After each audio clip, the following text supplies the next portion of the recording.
کیا آپ جانتے ہیں ہم کیوں قبر کی نعمتوں کے بارے میں بات نہیں کرتے؟ آخر ہم کیوں یہ نہیں کہتے کہ وہ سب سے بہترین دن ہوگا جب ہم اپنے رب سے ملیں گے؟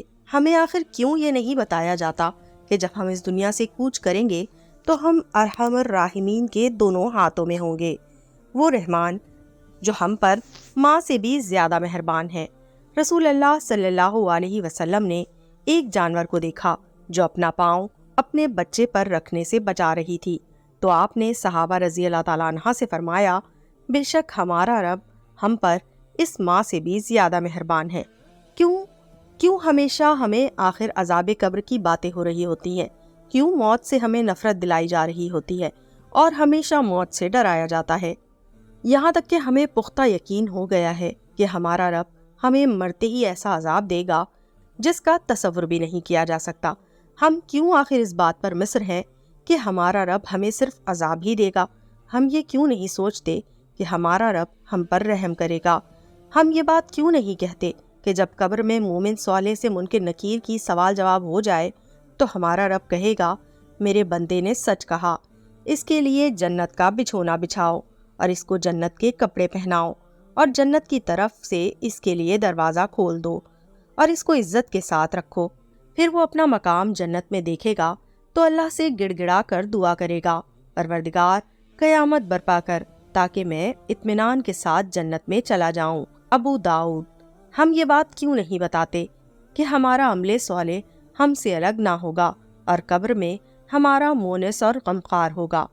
جب کوئی نیک آدمی وفات پا جاتا ہے تو اس کے تمام رشتہ دار جو دنیا سے چلے گئے ہوں گے ان کی طرف دوڑیں گے اور سلام کریں گے۔ اس ملاقات کے بارے میں رسول اللہ صلی اللہ علیہ وسلم نے فرمایا کہ یہ ملاقات اس سے کہیں زیادہ خوشی کی ہوگی جب تم دنیا میں اپنے کسی عزیز سے طویل جدائی کے بعد ملتے ہو اور وہ اس سے دنیا کے لوگوں کے بارے میں پوچھیں گے۔ ان میں سے ایک کہے گا، اس کو آرام کرنے دو، یہ دنیا کے غموں سے آیا ہے۔ صحیح الترغیب للبانی۔ موت دنیا کے غموں اور تکلیفوں سے راحت کا ذریعہ ہے۔ صالحین کی موت در حقیقت ان کے لیے راحت ہے، اس لیے ہمیں دعا سکھلائی گئی، اللہم اجل موتا راحتا لنا من کل شر۔ ترجمہ، اے اللہ موت کو ہمارے لیے تمام شروں سے راحت کا ذریعہ بنا۔ آمین ثم آمین۔ ہم لوگوں کو یہ کیوں نہیں بتاتے کہ موت زندگی کا دوام ہے اور یہ حقیقی زندگی اور ہمیشہ کی نعمتوں کا دروازہ ہے؟ ہم یہ حقیقت کیوں چھپاتے ہیں کہ روح جسم میں قیدی ہے اور وہ موت کے ذریعے اس جیل سے آزاد ہو جاتی ہے اور عالم برزخ کی خوبصورت زندگی میں جہاں مکان و زمان کی کوئی قید نہیں ہے رہنا شروع کر دیتی ہے؟ ہم کیوں موت کو رشتہ داروں سے جدائی، غم اور اندوہ کے طور پر پیش کرتے ہیں؟ کیوں نہیں ہم یہ سوچتے کہ یہ اپنے آباء و اجداد، احباب، نیک لوگوں سے ملاقات کا ذریعہ ہے؟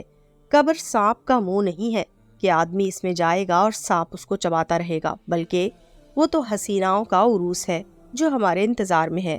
اللہ سے نیک امید رکھو اور اپنے اب پر خوف طاری مت کرو۔ ہم مسلمان ہیں، کافر نہیں ہیں، اس لیے ہم اللہ کی رحمت سے دور نہیں پھینک دیے گئے۔ اللہ نے ہمیں عذاب کی خاطر پیدا کیا ہی نہیں ہے۔ اللہ نے ہمیں بتایا ہے کہ وہ ہم سے کیا چاہتا ہے اور کیا نہیں چاہتا، اور ہم اچھی طرح جانتے ہیں کہ اللہ کی رضا کے کام کون سے ہیں اور ناراضگی کے کون سے ہیں، اور ہم دنیا میں آزاد ہیں جو چاہے کریں۔ اے اللہ ہمارے اعمال کا خاتمہ بالخیر کریں، ہماری آخری عمر کو بہترین بنا دیں، اور سب سے بہترین دن وہ دن جس دن آپ سے ملاقات ہوگی۔ آمین ثم آمین۔ ہمیں ہمیشہ ڈرایا ہی کیوں جاتا ہے جبکہ اللہ ہمیں 70 ماؤں سے بھی زیادہ پیار کرتا ہے؟ تو پھر ہم کیوں موت سے خوف کھاتے ہیں اور اس عظیم و شان ہستی سے مل ڈرتے ہیں؟ کیوں؟ آخر کیوں؟ وہ اور اس کی رحمت اتنی وسیع ہے کہ ہم اس کی وسعت کا اندازہ ہی نہیں کر سکتے۔ بس تو پھر بھول جائیں اپنے غم اور اس کی بخشش پر کامل یقین رکھیں۔ انشاءاللہ ہماری اخروی زندگی خوشیوں سے معمور و ہمکنار ہوگی۔ رب کی رحمتوں سے بھری ہوئی یہ تحریر اگر آپ کو اچھی لگی تو ضرور شیئر کریں اور اپنے پیاروں کو بھی یہ سکون اور اطمینان نصیب فرمائیں۔